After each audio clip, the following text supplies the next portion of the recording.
The adoption event had been running for 6 hours. 43 dogs had found homes that day. Every kennel in the building was empty now, except one. In the far corner of the room, 2 German Shepherds sat pressed together against the wall, watching the last few families put on their coats and reach for their car keys. The shelter staff had already started folding the chairs. Then the door at the end of the hall opened one more time, and the woman who walked through it was carrying a 4-month-old baby girl in a pink car seat. Nobody in that room thought she was there for the dogs in the corner. They were wrong. Thor had been at Cloverfield Animal Rescue for 11 months. Nova had been there for 9. They had come together, surrendered by a family that relocated overseas and could not manage the paperwork for 2 large dogs. Thor weighed 92 pounds, black and tan, with the kind of alert, upright ears that made people stop on the sidewalk and reconsider their route. Nova was 84 pounds, darker, quieter, the kind of dog that watched everything from a slight distance before deciding how to feel about anything. They were not aggressive or destructive, they were simply too much of something that most people had already decided they did not have room for. They had been to 4 adoption events before this one. At the first, a retired couple had crouched down to say hello and then decided the backyard was too small. At the second, a man had filled out the paperwork for Thor alone and then learned the shelter policy on bonded pairs. He left without either dog. At the third, a woman had genuinely connected with Nova for nearly 20 minutes before her husband shook his head from across the room. At the fourth, they had simply been overlooked from start to finish, not rejected, just invisible. Today had started with more promise than usual. The event was large, the turnout was strong, and the shelter staff had prepared laminated materials about Thor and Nova's history and temperament. Bonded pair, calm indoors, excellent with structure, looking for a patient home. The sign did not help as much as they had hoped. By mid-morning, 2 families had stopped to read it and then moved on. By noon, a man had crouched down, let Thor sniff his hand, stood back up and said he needed to think about it. He did not come back. By early afternoon, the event had taken on a familiar rhythm. Other dogs were going home one by one. Thor and Nova stayed where they were. The staff tried to keep the introductions moving. They brought the dogs into the main area twice during the afternoon. The first time, a family with 2 teenagers had looked interested for about 4 minutes before the father said they traveled too much. The second time, no one made eye contact at all. Thor and Nova were walked back to their corner, and the afternoon continued without them. By 5 o'clock, with the event scheduled to close at 6, the room had thinned considerably. Most of the dogs had left, most of the families had gone. The remaining staff had begun sorting paperwork and preparing quietly for the end of the day. Thor was lying down with his head on his paws. Nova was sitting upright beside him, still watching the room with the focused patience of a dog who had not yet decided to give up. Sarah, the shelter coordinator, who had been with both dogs since their arrival, sat down on the floor near them. She had stopped pretending the afternoon was going to turn around. She was just keeping them company.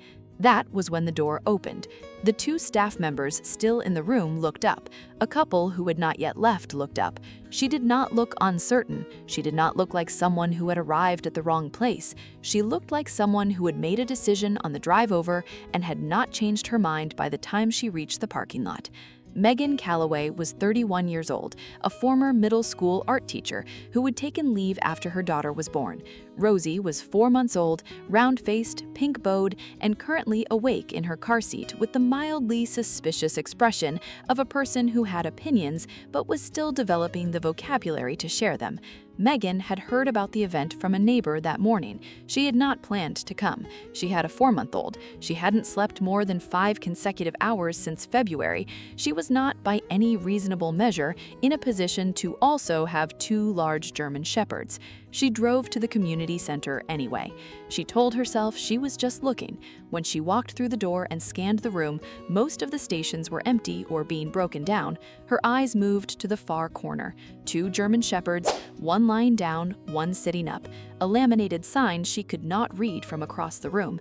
She walked over. Sarah stood up when she saw her coming, then stopped. She looked at the car seat, she looked at the dogs. She had learned to manage her expression at these events, but this particular combination required a brief moment of adjustment.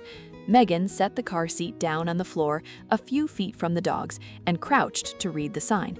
Thor lifted his head, Nova shifted her weight and looked at the car seat. Then Nova did something she had not done at any of the 4 previous events. She stood up, took 3 careful steps forward, and lowered her head slowly until her nose was level with the edge of Rosie's car seat. She did not touch her, she did not make a sound, she just stopped there, completely still, and breathed in slowly. Rosie looked at Nova with the calm, unhurried attention of a baby who does not yet know that this is supposed to be a significant moment. Thor watched from where he was lying. His tail moved once, slowly, against the floor. Megan looked at Sarah. Sarah looked at Megan. If you are still here and have not subscribed yet, that genuinely stings a little. Hit subscribe, you're gonna wanna see where this goes. The paperwork took 40 minutes. By the time Megan finished, the last of the folding chairs were stacked against the wall, and the lights in the main hall had been switched off. She loaded Rosie's car seat into the back, and Sarah helped her get Thor and Nova settled for the drive. Both dogs fit in the cargo area of her SUV, pressed together the way they always were, but neither of them took their eyes off the car seat the entire ride home. The first night was not easy. Megan had not thought through the logistics of introducing 2 90-pound dogs to a house arranged entirely around the needs of an infant. Baby gates, a bassinet in the bedroom, a changing table, soft objects everywhere at low heights. Thor investigated all of it with his nose in a slow, methodical circuit of every room on the ground floor. Nova went directly to the corner of the bedroom closest to the bassinet and sat down. Megan moved her twice. Nova returned both times. On the third attempt, Megan stood in the bedroom doorway, looked at Nova looking back at her, and decided this was not a conversation she was going to win. By midnight, Thor had claimed the left side of the hallway outside the bedroom door. The house was quieter than it had been in months, and that was the strange part, because there were now 2 large dogs and a baby in it instead of just the baby. She expected the night to be chaotic. It was not. Both dogs stayed in their positions. When Rosie stirred at 2 a.m. for a feeding, Thor lifted his head in the hallway, tracked the sound, and put his head back down when Megan appeared. Nova watched from her corner without moving. Neither dog crowded the space. Megan sat in the feeding chair at 2:17 a.m. in a house she no longer recognized, in the best possible sense of that phrase. The days that followed built on each other quietly. Thor learned which rooms Rosie spent the most time in and positioned himself near the doorways without instruction. Nova established a pattern of lying within arm's reach of the playmat during the hours Rosie was awake on the floor, not touching, not hovering, just present, with the calm certainty of a dog who had decided that being nearby was simply what she did now. Megan's neighbor knocked on the door 2 weeks in, casserole in hand, expression carefully neutral. She sat on the couch for 30 minutes while Thor moved through the room without acknowledging her, and Nova watched Rosie from across the room. She left telling her husband the dogs were actually very calm. 3 weeks in, Megan installed a small camera in the corner of the bedroom to check whether the overnight heating was reaching Rosie's sleeping area evenly. She reviewed the first night of footage on a Saturday morning while Rosie napped. What she saw stopped her completely. Every night, at some point between 3 and 4 a.m., Nova stood up from her corner, walked to the bassinet, and stood beside it for approximately 90 seconds, not moving, not making a sound, just standing there, head slightly lowered, watching Rosie breathe. Then she walked back to her corner and lay down. Thor performed his own version from the doorway: stand, watch, wait, settle.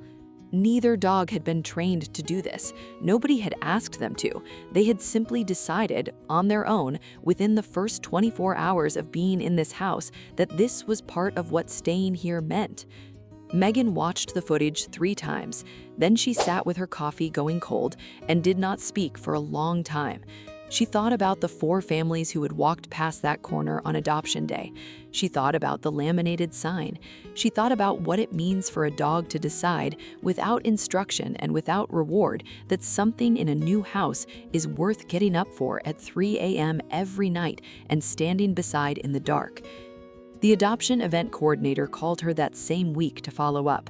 She mentioned, carefully, that a lot of people were surprised by Megan's decision, A single mother, a 4-month-old, 2 large German shepherds. It seemed like a lot to take on. Megan told her it was the easiest decision she had made since Rosie was born. She understood that better now, watching Nova stand in the dark beside a sleeping baby, watching Thor hold his position in the hallway like a dog who had spent 11 months in a shelter, waiting for a hallway worth standing in. Every family that walked past that corner on adoption day had a reason. Too big, too much, too complicated, too unpredictable for someone already managing everything alone. The family that was right for them walked in last. She was carrying the most, and she never hesitated once. Rosie is 7 months old today. Thor still patrols the hallway every night without being asked. Nova still takes her position in the bedroom corner before Megan turns off the light. The laminated sign from the adoption event is framed in the hallway now, beside a photograph of all 3 of them on the floor, together from the first morning they all woke up in the same house. Bonded pair, calm indoors, excellent with structure, looking for a patient home. They found one. It just showed up last. Would you have walked through that door with a 4-month-old baby and said yes to 2 large German shepherds that everyone else passed by? Tell me honestly in the comments.